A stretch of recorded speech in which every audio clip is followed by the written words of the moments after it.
God found me in the middle of a hurricane. We were absolutely flying down an ill-advised stretch of I-95. Storm warnings buzzed our phones in our pockets like a pair of vibrators. That evening, the road stayed slick with white waves of spitting rain and bits of black ice that stuck to the asphalt like butter. I clung to the steering wheel and kept my eyes on the road, but still begged my friend to fill me the fuck in. Who are you texting? What's going on? Where are we going? Say something! Tom tore his eyes from the phone and finally turned to face me. How do you think we have any money? I stared blankly. I'd never really considered that fact. Studies always had donors. It could be anyone, individuals, institutions, companies, or organizations, as long as they all followed the letter of the law, which we did not. My colleague flicked my forehead like an arsehole. I swatted his hand away and tried to focus on the road. How do you think paid for all the computers in the back seat? Or the lab we sit in every day? How about the extremely expensive video equipment we used to monitor 5 individuals the weeks they were murdered? 5? Priyanka? Take the next exit. I did as told. The dripping water through the window made me shiver involuntarily. I did it myself this time, he mumbled. Better that way, for a dissident. Not to put a little arsenic in her girlfriend's pepper chicken. What the fuck are you talking about? You have to talk to me, man. I'm the one driving. Tom took one long look at me before he finally sighed and replied. There is a man behind the curtain, Justin. There always is. We need to get away from him. A massive oak tree fell from the side of the road. It landed about 20 feet ahead, and that should have given me enough time to stop, but the brakes in my car screeched unevenly. I did my best to swerve, and so, we did not crash immediately. Tom had the time to offer one final line in the chaos before wooden splinters ripped apart the paneling of my mid-sized SUV. There's always a man behind the curtain. The next few moments in my memory is a mixture of broken glass and hurling objects. I can remember the tumbles pretty clearly. 1, 2, 3, 4, 5 suspensions of gravity in total. Seatbelts kept us both stationed securely to the vehicle, but the same could not be said for the piles of electrical equipment. The good news was that the last turnover put the car right side up, but the bad news was that we were in the middle of a New Jersey swamp, and Tom was losing a lot of blood. He faded in and out of consciousness. My arm felt broken. Nonetheless, adrenaline allowed me to pull my colleague from the car and lay him down on the hill. My middle-class pipe dream sunk into 2 feet of mud with all of our equipment. We were stuck. The gaining rain made it impossible to drag ourselves up. I tried to stop Tom's bleeding with my shirt. That was about as successful as trying to stop a spout with a pin. The worst wound the old man sustained was his wrinkled old head. Red bits of skin and flesh poked through my white shirt. The pulsing scrape seemed to rain up all the same. I don't think he had much time left. I do think the integrity of that moment made him reconsider a few things in life. He would have tortured her. The words made me feel cold inside. Why? Who is he? Why does he care? I don't understand, Tom. Why would you kill one of our subjects? It was just like going to sleep. A pair of headlights arrived by the side of the road soon after. I could barely see the figure that gracefully slid down the embankment. He wore an impeccable black suit that fit his thin and agile form flawlessly. I waved and called out, "There's a man dying here!" But he did not reply. The rain started to erode the embankment we were lying upon. The shadow in the suit watched me struggle to hold up Tom's body with a broken arm and a couple of cracked ribs. He snorted audibly and said, "Good evening to you both," in an awkwardly confident tone. I tried to reply back. Help had arrived.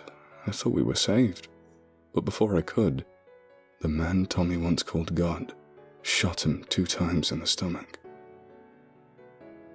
There was only one subject remaining in the study. Me.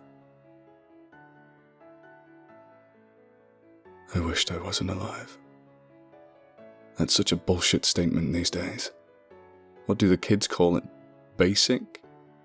The same line could be applied to waiting in the doctor's office with a common cold, or sneezing in someone's face, or using the restroom in a public place. It just doesn't mean anything anymore, you know? Exaggeration and veneer have taken the guts out of the very words that meant to imply the severity of my situation. Truthfully now, let's try that again. I wished I was not alive. If you thought the devil capable of immense torture, then God will almost certainly offer you a pleasant surprise. He brought me somewhere inside. The drugs that coursed through my veins in an IV were unlike anything I'd ever experienced within college. Pain became something to rest my hat on when breathing was no longer a required chore. The shapes inside my teeming space blended together like 3 white rabbits shoveling through a surgery room. I felt insanity grip the corners of my brain and hold it tight like a vice. I prayed to death through gritted teeth and begged him to visit me that night. But he didn't. Tommy knew about this fate. His last words told me everything I needed to know. There was a man behind every curtain. I would like to talk about the God experiment. Through all the chaos of pain and pounding vibrations in my body, I could hear the voice as clear as it could be. It boomed and resonated throughout the hollow room as if on echo. I spoke back as a humble servant prepared to meet my maker. Subject 5 is a little lady named Priyanka. She is a 25-year-old bisexual female. A white rod of lightning intercepted my mind. Again. Subject 5 was killed by Subject 6. Tommy. The pain grew worse. God did not like my answer. I asked him why. His response was to draw a deep breath and overwhelming sigh. Kid's too loopy. This ain't gonna work. We'll have to try something again later. I looked around the room and tried to make out my surroundings. The walls were stained with waves of brown water damage and growing mold. The floor felt concrete. My bare feet were tied up to the legs of a rickety wooden chair. I shook it nervously. Fuck! God screamed in annoyance. This is not the plan. This is not the fucking plan. A female voice called out from somewhere in the background. Life never fits a plan, Diego. But you were the handler on this one. You're fuck up. A third deep tone murmured its support. Diego's reply seemed angry. I did not know why. His memory was supposed to wipe. The feds tested it years ago. Hell, we used the same drugs in Subject 6 for 6 years. Is it too soon? The female voice sounded downright cocky when she replied. Not too soon. Just doesn't always work the way you want. The voices converged in a cacophony of whispers too difficult to understand.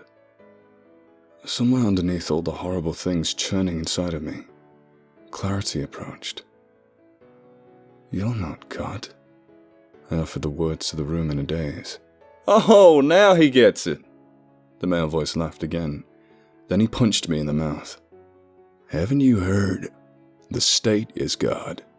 The G-man looked at the bruise on his fist while I spit blood in his direction. It all added up in that moment. The subjects were dissonant. They were destined to die because the government wanted them dead.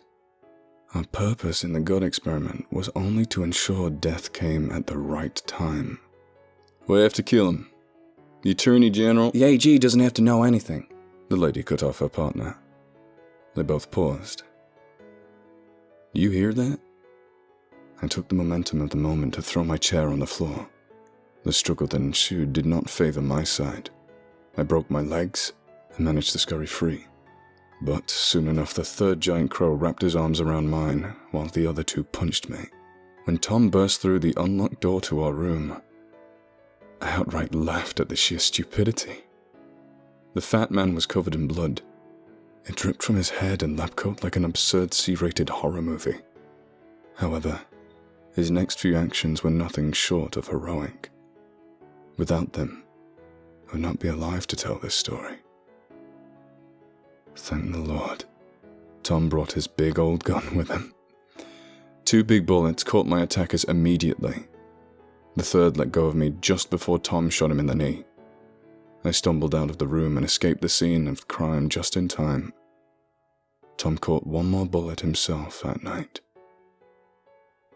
He died along the same men that ruined his life. The government selected 7 subjects from radically different backgrounds. The names were Mike, Carolyn, Courtney, Michelle, Priyanka, Tommy,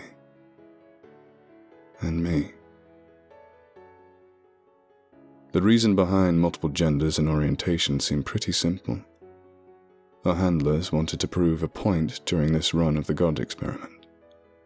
Everyone is vulnerable at any time. Anyone can be taken care of outside of the public eye. The subjects we wanted were targeted for execution by the same government that collected their taxes. And so, there is no more apt description of our commanders-in-chief. The state is God. If you ask more answers, I'm afraid they're short in supply. For the past 6 months, I have been forced to hide, and I don't know why the feds allow me to be alive. I can feel their eyes on me every time I go to bed.